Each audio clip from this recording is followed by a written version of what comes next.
These are the things that kept me broke. It was very difficult to break that paycheck to paycheck cycle that I was in. And I was just a slave to the lender for years and years. Finally, I was able to break that cycle, get rid of that broke person mentality. And now I do feel like I'm finally getting ahead and I'm on the right track. But can we talk about these things that I used to do regularly, or either just my way of thinking that I had years ago that made me really struggle financially? Let's talk about it. If you recognize some of these things in yourself, now is the time to stop, reset, and start moving forward. Let's get into it. And the reason why I'm doing this video is not because I want to come down on anybody that does these things, for sure, because that would not be nice, number one. But I'm all about honesty and kind of like doing confessions here on my channel. I know that there's people out there that are similar to me and they would love to have someone that they could relate to.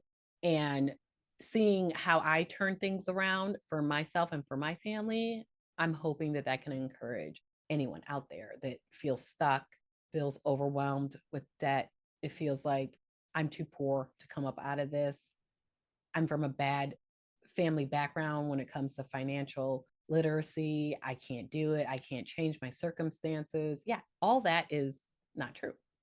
So that's why I want to talk about these things so I can help and encourage other people. I grew up on welfare, right? I was in a poor family. My mom and dad did not have financial literacy. They just were really good with money. That does make it a little bit difficult, for a person to kind of like break the cycle, but it's definitely not impossible. So, coming from a family background like that, it seems like the chips were stacked against me, so to speak. But really, everybody can change their lifestyle, they can change their way of thinking. You don't actually have to keep following the same cycle as your parents, but you do have to make some changes. First problem that I had was with credit cards. I will never say that credit cards are bad. I will never be that person that will tell you like cut up all your credit cards unless you see that you have a serious problem with handling your credit cards. If you stay maxed out and you can't, pay your way out of debt and you keep relying on your credit cards when you don't have the money to pay them off, well, maybe having credit cards isn't a good idea. But I definitely think there's, a good use for credit cards for sure. But here's the problem that I had. I kind of bought into the thinking that is very common in low income families, or like poor families. You use your credit card for emergencies only. That's what my mom taught me. Oh, yeah, it's good to have a credit card. You never know when you're going to have to deal with an emergency. In theory, it sounds like a good idea, but in reality, it really isn't a good idea, because if you have a $10,000 emergency, you don't have the cash to pay for it. No problem. I've got a credit card. I've got enough credit left on it. I can just use that. But now it's time to pay the bill, and you're getting charged over 20% interest every single month on the balance. That is really difficult. And so, with that thinking, I found myself just stuck in debt, and eventually not able to pay my way out. And that was hard. I mean, I was in over my head in debt for probably at least a good 10 years. And then it connected to my thinking with credit cards. Because I got the credit card thinking, oh, this is awesome to have for an emergency. That's why I signed up. That's why I applied. But I didn't use it for emergencies only. No, I didn't. I use my credit card as an extension of my income. Oh my gosh. So that's huge mistake in thinking number two. Using credit card or using debt to extend your income. Oh my gosh, bad move. But this is something I did for years. There was a certain way of life that I wanted to live. And when my income ran out, that's when I would pull in the credit card. So I would continue buying and dining and doing things like that on my credit card. That was bad. Yes, this contributed to my debt nightmare. So, needless to say, that was not a smart way to handle credit cards. Yeah, not good. Another mistake or another bad thought or way of thinking that I had back then was I thought having a budget was not something that was really necessary. I felt that it was way too restrictive, and I just never sat down and wrote out a budget. Now, a lot of people don't have written budgets and they're like, "Oh, I live just fine. I do really well. I save a lot of money. I am debt free. I'm living great." And that's fine and wonderful if that works, which I kind of feel like, yeah, that would work for me now easily, but that's only because I have a good sense of my budget. I know what I'm bringing in. I know what has to go out. So it's like I don't really have to write anything down, but that's only because I did do it. I sat down and wrote everything out just so I can get a good sense of my situation. Because I never did that back in the day, I was kind of living in la la land and I was not being realistic with my spending. That was a bad habit. That was a bad way of thinking back then. And yeah, that helped me be in a bad financial situation for years, not sitting down and writing out a budget at least once to get a sense of what is happening, in the financial situation. Another thought process that I had back then was that I felt that I always had to have the latest and the greatest. Like if something was brand new, I needed to have it. And it did not matter if I didn't have the money to get it. I just used debt. I don't know why we fall for that trap. The commercials, the advertisements, things we see even on social media, like, oh, I need that in my life. That's not a smart way of handling money. And in reality, think they keep upgrading stuff like it seems like every year. Do you really need to upgrade with the upgrades? No. But for me back then, the cell phones, they always upgraded them every single year. Like a new model will come out. And so I always had to have the new model. And so, like with my cell phone carrier, I would just pay like that extra amount every single month until I paid off my new phone. And yeah, why? First of all, let me ask you, why do I need to walk around with a $1,000 cell phone when I'm only making, you know, 25, $30,000 a year? Like, don't you think that's a little pricey? That's, I don't know. I was like, I have to have it, you know, in line with that.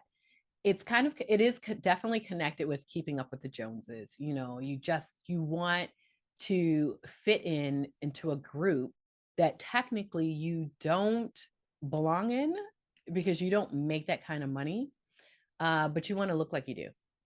That was me. I would look at like what the rich people were doing, and then I wanted to copy that and live like that, but I did not have that kind of money. That's that broke person mentality. Ghetto fabulous. You really don't have the money to live this way, but you find a way to live this way, meaning you just keep going deeper and deeper into debt.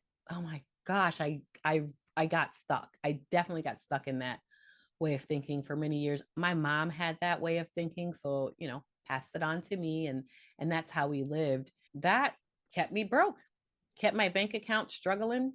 I can't even tell you how many times I bounced checks because I just overspent.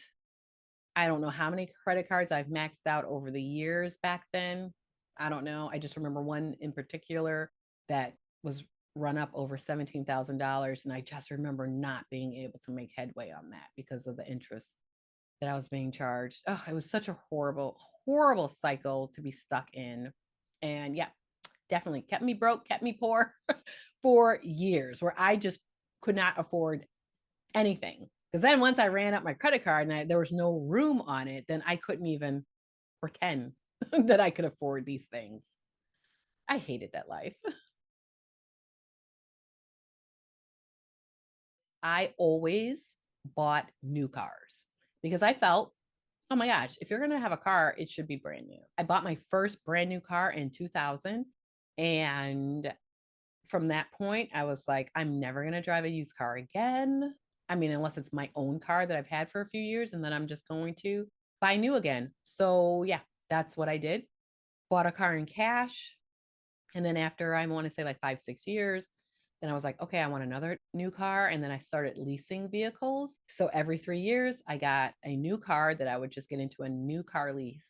That definitely contributed to my broke person mentality and me being broke. You're kind of just burning money, you know? But anyway, with car leases, it seems like a great idea because your car payment is cheaper than a car note, like a car payment that you're financing. So you think, all right, I'm getting a deal here, but not really because you don't own the car.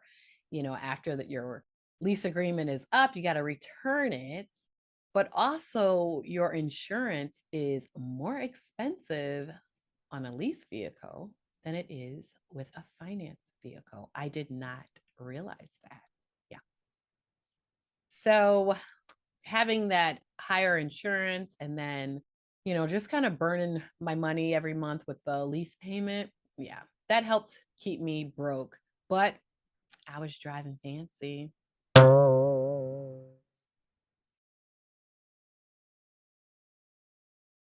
Another thing that I did regularly is that I often would do emotional spending.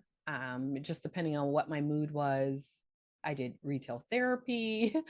Yeah, like when you're depressed, you're not feeling good, oh, go shopping, you'll feel better, chasing a dopamine that comes from having new things and just the buying process, whatever. It's a whole thing. Yeah, even if I was like in a good mood and I felt like, oh, I worked so hard this week or this month, let me go shopping to treat myself. And then I would go on a full shopping spree. Because mind you, back then it was like, oh, no problem. If I don't have the money, I got credit card. And I would just run them up. It's time to treat myself. I deserve it. I deserve it. I deserve it. Yeah. That kept me broke for sure. Not smart. Mm-mm. Another way of thinking that I had that also was passed on to me from my mother was any event in my life, I thought that, or I felt like I had to have a new outfit and new hair, you know, or go to the beauty salon and get, your hair done. I buy wigs because I'm just obsessed with changing my hairstyle like all the time. So that was a part of my shopping for the event. Let me get a new wig and let me get a brand new outfit because I can't wear something that people have already seen me in. It was like I was so stuck in living this lifestyle that is for like Hollywood and I'm trying to imitate that. Who in the world do I think I am that I can't wear the same thing twice? Who am I? But this is how I thought. That's kind of normal to buy, new clothes for a wedding. But imagine if you are invited to a wedding like once every 2 months or once a month. I don't know. That's a lot of spending.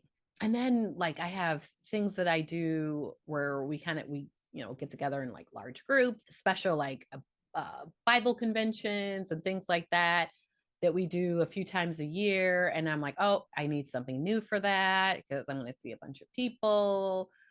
I don't know why I felt that I needed that, but that was my training. And so that's something that I fell for. And then not only me, I also need to buy something new for my husband and my kids. So, yeah, the broke person over here trying to pretend like I'm rich, I guess. Not not a good way of thinking. It's a waste of money. We had plenty of clothes. We could wear the clothes we have. Lastly, this has to do with the people that I hung out with. I didn't realize that how much your friends or your associates can affect your pockets. I don't know how I did not see that. But back in the day, like before I was married to my husband now, I was in like a group of people that had the same way of thinking. It didn't matter if they could afford things. They, relied on credit cards. They were always trying to live beyond their means.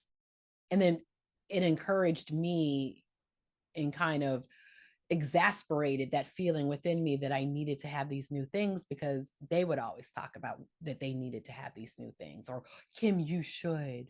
You would look so good in that. You should buy that. You should get that. And then not to mention then asking me to like help them out too. So, yeah, picking the wrong friends for sure. And that's just kind of like a basic. If you want to improve your life and you just want to like a reset and just make better choices, you've got to find those people that are on the same journey. They also want to make better choices, whatever it is.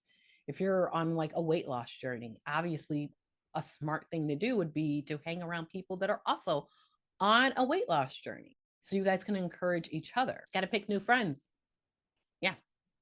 You want to surround yourself with people that are going to help you to do better, help you to live better, to be a better person. When it comes to credit cards and like using them for emergencies only, I finally started saving up the cash for an emergency fund. Isn't that crazy? Like I want to say like 5 years ago, I didn't even know that that was the thing to do. Is that right? 5 years ago? Yeah.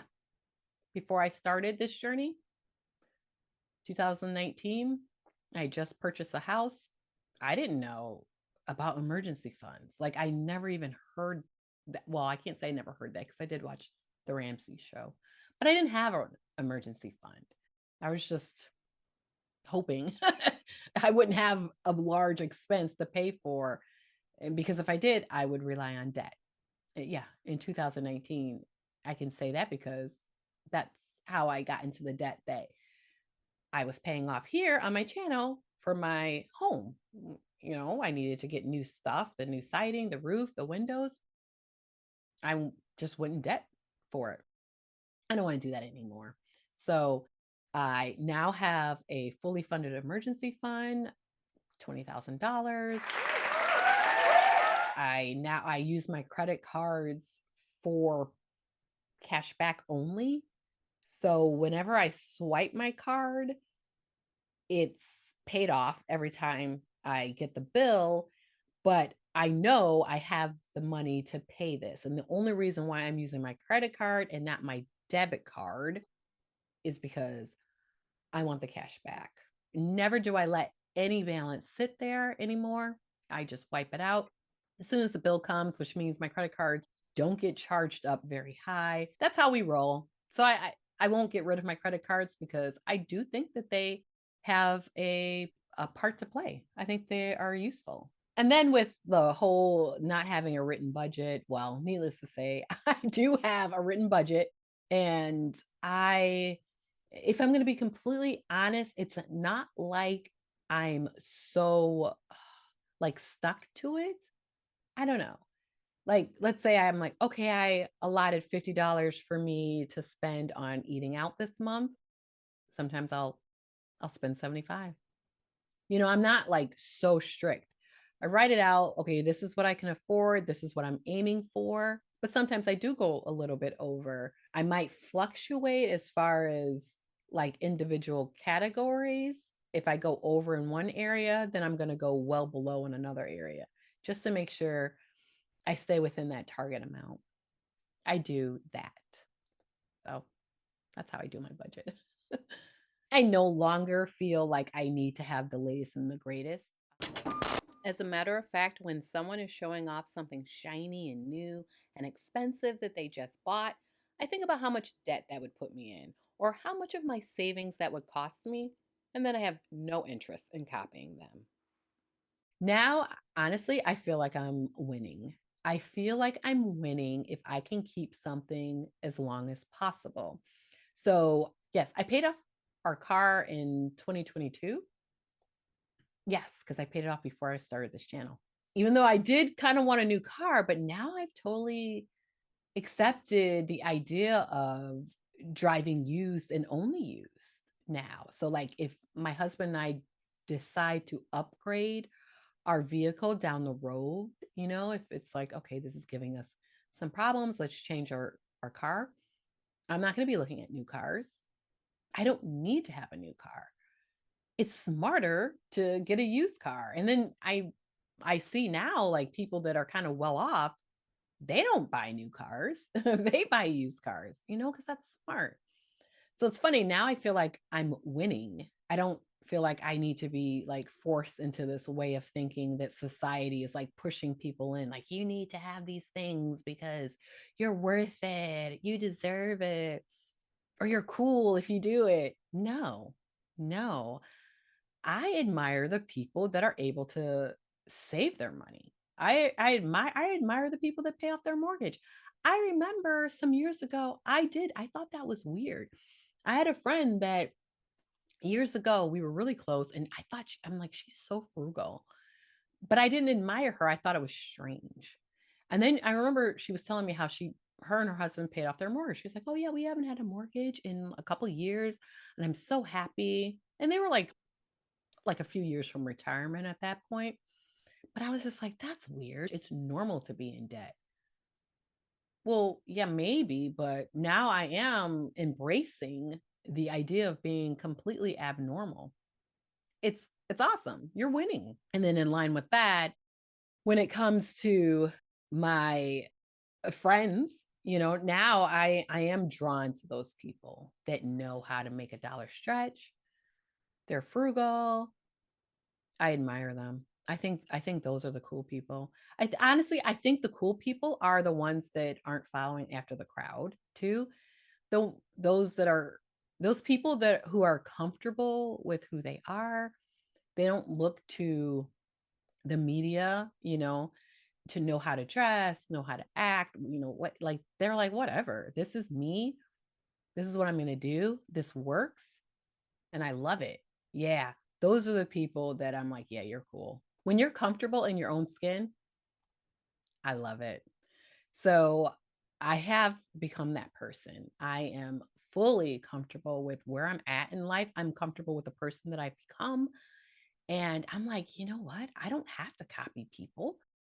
I don't have to imitate that when I can just do this because this is the smart way, when it comes to like finances. Now I pick close friends from those people that have qualities that I want to imitate. I feel good. I feel uplifted when I'm around them. Yeah, those are the people that I want to be in my close circle. And now everybody knows that I'm on this journey. I find myself to be that I'm closer to the ones that have that same line of thinking. They might not be as far along in their journey as I am, but they want to be. So, they're encouraging to be around. Those that have higher income, those smart ones, they live like they have lower income. And that's smart, to live below your means. I'm excited because we don't make very much money. We're pretty much considered low income, but I'm excited that we have learned to live as if we are in poverty. I mean, obviously we're not in poverty, but if we can live off of $1,000 a month, oh my Lanta, how awesome is that? You are so winning. If you can live off of $1,000 a month, but you bring in $2,000 a month, which is not very much, you're winning. And so that's me and my husband. We're like, you know what? Let's just keep cutting the expenses. Let's learn to live on even less. Let's learn to be content with the things that we have. And then that paycheck to paycheck mentality, that cycle, it's done. It's never to be repeated again. We are so past it. We finally got into that, I'm like, okay, even though we don't bring in a lot of money, we are not broke at all. Like, not broke at all. That's all I want, not to worry about how my bill's going to get paid, how am I going to live, how are we going to get food to eat, medical, I don't want to be worried about that. And so we aren't, you know. We've got a nice savings. We have a house that's very affordable to live in, thankfully. Yeah, we figured it out. So these are the things that I recognize in myself that was holding me down and keeping me stuck and keeping me in that poor man's mentality. And yeah, once I started turning around, resetting, reframing my thinking, I was able to break that cycle without increasing my income, because that's something I hear about a lot. It's like, well, you just need to make more money, get another job, get a side hustle, or do this, do that. Yeah, I guess my issue is with time. I have a lot of my time devoted to other things that are important to me. So I'm not interested in taking on more work or anything like that. And then now I realize I don't have to, because we are good and we're not broke. I mean, hello. Yes, we're winning. Love it. So if you guys can relate to anything I said, or you thought of something else that you were doing or used to do, or a way of thinking that you used to have that kept you broke, please, please put it in comments. Because who knows, what you've been through could probably help someone else. Let's talk about it. What were the things that you did or are doing that's keeping you poor? How can we help you to stop doing it? Put it in comments. Let's chat. Thanks so much, friends, for clicking on this video and spending a little time with me. I always appreciate you. If you enjoyed this video and you're interested in more, I do have a video that goes more into depth about my history, my background, and how I've been able to kind of come up out of the compulsive shopping addiction that I had. I kind of get a little personal in that video. Check that video out if you're interested. I'll link it at the end. But yeah. So I hope that you come back again and that I see you next time.